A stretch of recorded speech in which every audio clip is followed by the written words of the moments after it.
Hi guys! Welcome back to another video tutorial. For today's video is how to use ChatGPT for Chatbot Reinforcement Learning. Using ChatGPT for Chatbot Reinforcement Learning involves training a chatbot agent to interact with user using a combination of dialogue data and reinforcement learning techniques. Here's a general overview of the process. First is define the reinforcement learning setup. Specify chatbot's objective or reward function. Identify the actions the chatbot can take in each dialogue turn. Next is collect dialogue data.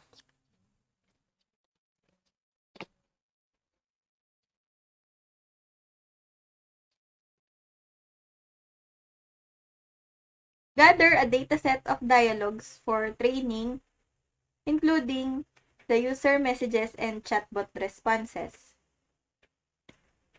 Annotate the dataset with the rewards or feedback to guide reinforcement learning.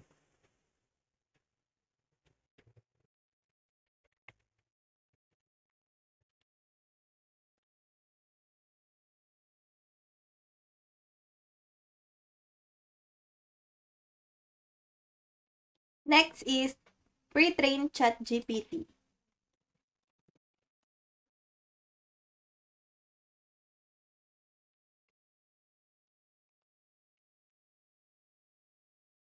Pre-train the ChatGPT model on the dialogue dataset using supervised learning.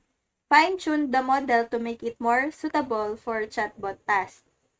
Next is set up the reinforcement learning loop. Configure the reinforcement learning loop for interaction and learning. Initialize the chatbot agent with the pre-trained ChatGPT model. Last is explore, exploit, and optimize.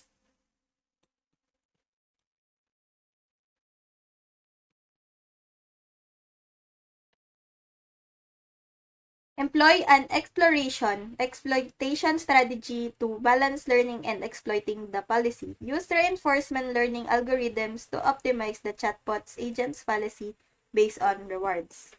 So that's it. That's how to use ChatGPT for chatbot reinforcement learning. Remember to iterate, evaluate, and refine the training process based on performance evaluation and user feedbacks.